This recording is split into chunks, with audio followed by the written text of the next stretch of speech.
Hi, Michelle here, Thrifting 101. Welcome back to my channel, and if you're new, welcome to my channel. Glad you're stopping in.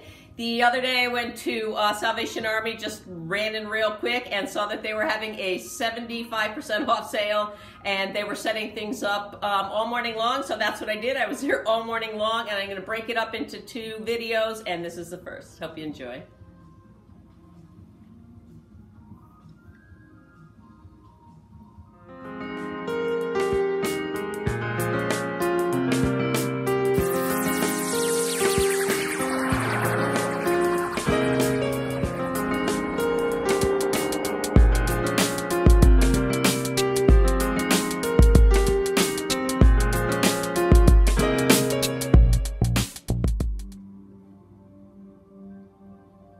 Found a couple more pieces of the J&G Meakin in the studio line in the Sgraffito pattern. I found a whole bunch of them last time I was here.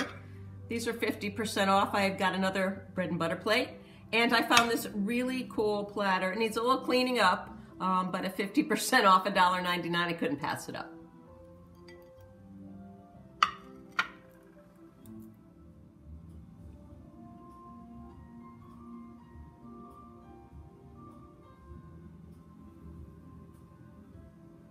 I don't usually venture into the children's book section, but I was waiting for them to bring out some more stuff, literally. I was at the Salvation Army for, I think, a good 2.5 hours. And I'm going to see my grandkids next week, so I thought I would check and see what they had. And I picked up a few books in really nice shape. Chicken Little. I believe this one is a 1986 vintage. And it's really pretty, in good shape. Some really pretty, great graphics and nice colors. I thought they would enjoy that. And I picked up this one I thought was pretty cool. This one is 1976. And again, just really nice vintage graphics about this one. So these should be fun. I'm gonna bring them with me to Norfolk. Oh, I paid 99 cents each for them.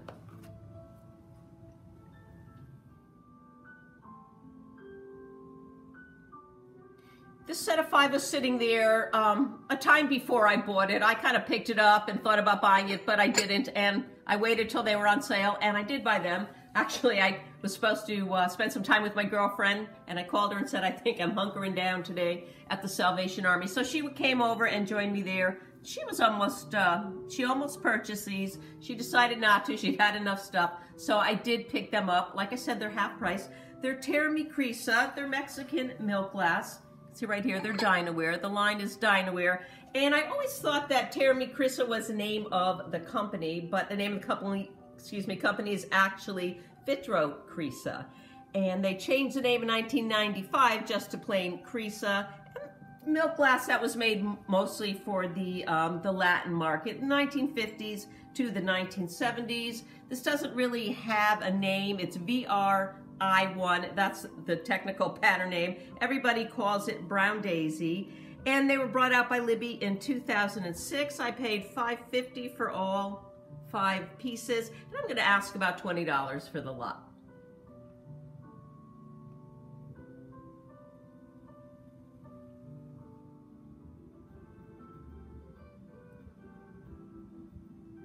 I picked up another piece of haul. I've been doing pretty good with my haul findings here. You can see it says Haul USA. It's an F39 piece. Needs a little cleaning up inside, but it's in really nice condition overall.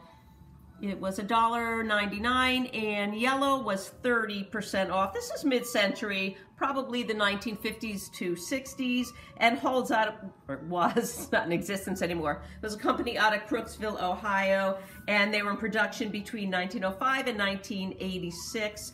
And I'm probably gonna ask about $8 for this nice green drip planter.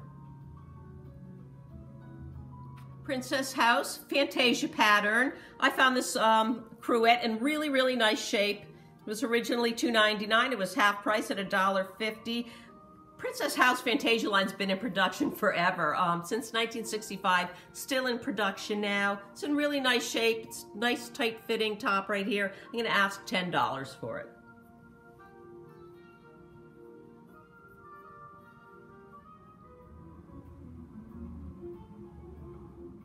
Picked up a Corning Cornflower Blue 10-inch covered casserole. It's 2 quart. I paid half price for it. I paid $3, and it was all taped up. It was all wrapped up, and actually right before the video, I took all the tape off, and I realized that the cover, the lid is not in great condition. I was going to list it for about $15. They do retail, I just have to tell you this. I don't go by replacements.com, but they go for about $120 on there. But I was going to list this one for $15. Now I'm going to have to see if I have a new lid or maybe just sell it without the lid.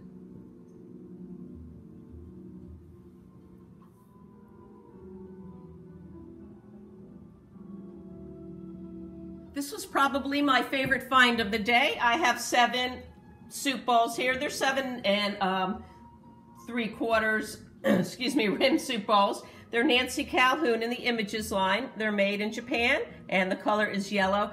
These came in, I'd say about 20 different colors. I started to list them, and they just kept going on and on and on and on. So they made lots of different colors.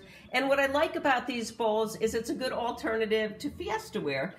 Because it reminds me a lot of Fiesta ware. The yellow right here dates to 1988, although they did make other colors way into the early 2000s. They also made a brighter yellow. It's called Flamingo Lemon Yellow, and that was between 1998 and 2002, and you could tell the difference because, excuse me, on the back that would be marked made in Portugal, not made in Japan.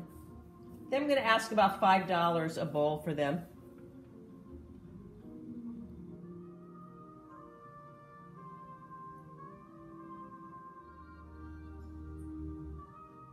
Try and stay away from big, heavy bowls, and this is big and heavy for sure, but I just couldn't resist it. It was a great find. It was listed for $1.99.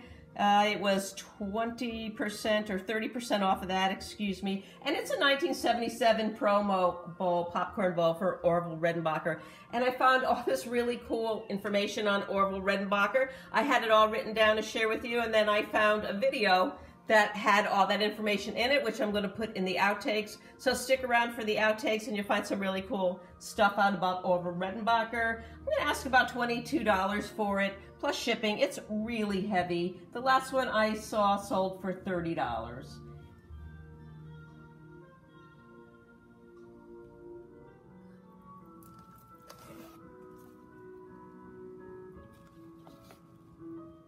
I sometimes flip through the records just to see what they have. They're fun to look at. I don't usually buy records, but I did see this one and the graphics really caught my eye. It said narrated by Uncle Henry, and I did some research, and Uncle Henry was a radio personality back in the 40s. I believe this dates to 1947, somewhere around there. And it's in really nice condition. You can see there's not a lot of scratches on it at all. I kind of wish I had a record player so that I could listen to it, but I do not. And the sleeve's not in the best of shape, but it's still pretty cool. Must have belonged to somebody named Billy. They were made by Adventure Records. There's a whole series of kids' records, these 78s. I paid 99 cents for it. I think I'm going to ask $20 free ship.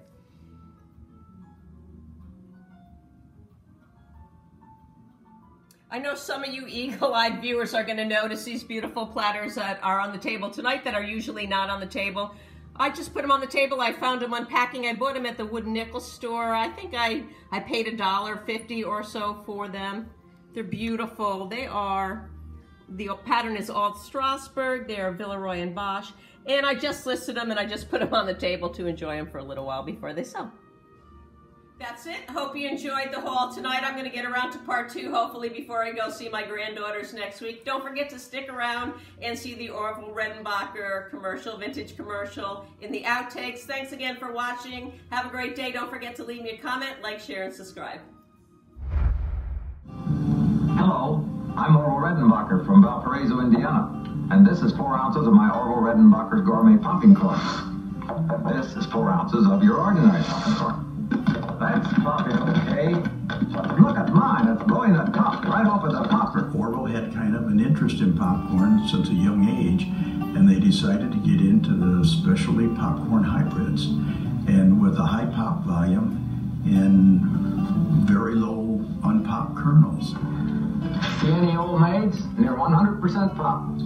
And over the years, they developed a very, very good hybrid and decided that they wanted to market that. So there was a company called Blue Plate Foods, who was the division of Hunt Wessons, said, we'll help you market it to some of the specialty stores. Orville and Charlie thought, oh, you know, there's got to be a much bigger market than that. At the time that they worked with Hunt Wesson, they called it Red Bow. Red for Redenbacher and Bow for Bowman. But they didn't think that would be a real good national brand. So they went into Chicago, met with a large marketing firm, and asked them to develop a brand name for them that they could go nationally with. And they had all kinds of ideas and presentations and that. And the last time that they asked them to come in to get a final decision, there was a young girl sitting at the end of the table who was a college intern. And by the time they were ready to leave, she stood up and says, you know, you're a unique person with that bow tie. Why don't you just call it Orville Redenbacher? And Charlie and Orville, on their way back to Melbourne, sat in the car and they said, you know, from all the money we spent and all these presentations this high-powered firm gave us, this young gal comes up with a name, and they said, we're going to do it. We're going to name it Orville Redenbacher. And she probably got no recognition from it. We captured over 65% of the popcorn business in the United States under the Orville brand name. So this gal did something that probably will never ever be recognized. It's kind of remarkable that something like that would happen. It's better too. Orville Redenbacher Gourmet Popping. Corning corn flour dupe.